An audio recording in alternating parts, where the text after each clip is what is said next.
ಅವ್ರಿಗೆ ಆ ಒಂದು ಟೈಮಲ್ಲಿ ಆಚೆ ಕಡೆ ಅದು ಕೆನಾಪಿ ಆಗ್ತಾ ಇರ್ಬೇಕಾದ್ರೆ ಅವರು ನಮ್ಮ ಮನೆ ಗೇಟ್ ಕಡೆಗೆ ಬಂದಂತವ್ರು ಮನೆ ಒಳಗೆ ಬರ್ಬೋದಾ ಅಂತ ಕೇಳಿದ್ರು.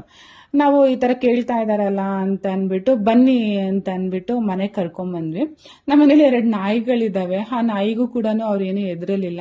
ನೀವಿರ್ಬೇಕಾದ್ರೆ ನಾನು ಹೇಳ್ದೆ ಅವರಿಗೆ, ನಾಯಿ ಇದೆ ಸರ್ ಎದ್ರುಕೊಂಬೇಡಿ ಅಂತ ಹೇಳ್ದೆ ಅವ್ರಿಗೆ. ಅವಾಗ ಅವ್ರು ಹೇಳಿದ್ರು, ನೀವಿರ್ಬೇಕಾದ್ರೆ ನನಗೇನ್ ಭಯ, ನೀವಿದ್ರೆ ಸಾಕು ಅಂತ ಅನ್ಬಿಟ್ಟು ಮೇಲೆ ಬಂದಂತವ್ರು ಬಂದವರನ್ನೇ ಪೂರ್ಣ ಬೋಧ ಸ್ತೋತ್ರ ಹೇಳಕ್ಕೆ ಸ್ಟಾರ್ಟ್ ಮಾಡ್ಬಿಟ್ರು ಬಾಯ್ನಲ್ಲಿ. ಬಟ್ ನನಗೆ ಅವರು ನಮ್ಮ ಮನೆಗೆ ಬಂದಿರೋರು ಬ್ರಾಹ್ಮಣರು ಅಂತ ದೇವರಣಿಗೂ ನನಗೆ ಗೊತ್ತಿರಲಿಲ್ಲ. ನಾನು ಮನೆಗೆ ಕರ್ಕೊಂಡ್ಬಂದೆ. ಬಂದವರೇ ಪೂರ್ಣ ಬೋಧ ಸ್ತೋತ್ರ ಹೇಳಕ್ ಸ್ಟಾರ್ಟ್ ಮಾಡಿ ಮನೇಲಿ ಅವರೇನೆ ಊತ್ ಕಡ್ಡಿ ತಗೊಂಡು ಪೂಜೆ ಮಾಡಿ ಮತ್ತೆ ಆರತಿ ಮಾಡಿ ಮತ್ತೆ ನಾನು ಮಂತ್ರಾಕ್ಷತೆ ಇಟ್ಟಿರ್ಲಿಲ್ಲ. ಆ ಮಂತ್ರಾಕ್ಷತೆನೂ ಕೂಡ ಅವರು ಮಾಡಿ ಅಂತ ಹೇಳ್ಬಿಟ್ಟು ಆ ಮಂತ್ರಾಕ್ಷತೆನೂ ಕೂಡ ಅವರೇ ನಮ್ಮ ಕೈಲಿ ಮಾಡಿಸಿದ್ರು. ಮತ್ತೆ ತೆಂಗಿನಕಾಯಿ ಹೊಡೆದಿರ್ಲಿಲ್ಲ, ನಾನು ಪೂಜೆನಲ್ಲಿ ಮರ್ತೋಗ್ಬಿಟ್ಟಿದ್ದೆ.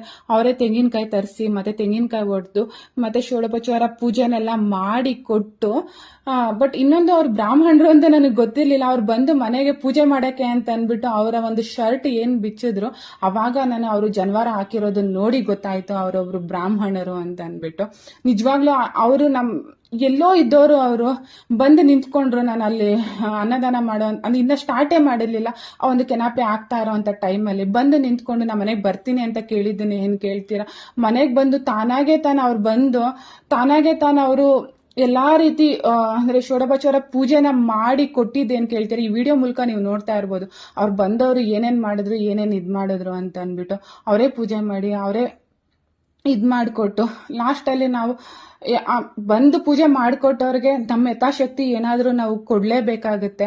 ಆ ತರ ನಾವು ಅವರಿಗೆ ಯಥಾಶಕ್ತಿ ನಮ್ಮ ಕೈಲಿ ಏನಾಗುತ್ತೋ ಅದನ್ನ ನಾವು ಕೊಟ್ಟು ಅವ್ರ ಹತ್ರ ನಾವು ಆಶೀರ್ವಾದ ಪಡ್ಕೊಂಡಿದ್ದೇನೆ. ಏನ್ ಕೇಳ್ತೀರಾ, ನಿಜವಾಗ್ಲೂ ಇದನ್ನೆಲ್ಲ ನಾನು ಒಂದ್ ರೀತಿಲಿ ನೋಡಿದಾಗ ಎಲ್ಲ ಒಂದ್ ಕಡೆ ಮನ್ಸಲ್ಲಿ ಏನೋ ಒಂದ್ ಕಡೆ ಬೇಜಾರಿತ್ತು. ಅದನ್ನ ರಾಯರು ಅದನ್ನ ಮರೆಸಿ ನಾನಿದ್ದೀನಿ ಯಾಕೆ ಅನ್ನೋ ಒಂದು ರೀತಿಲಿ ಬಂದು ನನ್ನ ಮನೆಗೆ ಬಂದು ನನ್ನ ಒಂದು ಆತಿಥ್ಯನ ಸ್ವೀಕರಿಸಿದ್ದಾರೆ ಅಂತ ನಾನು ಭಾವಿಸ್ತೀನಿ.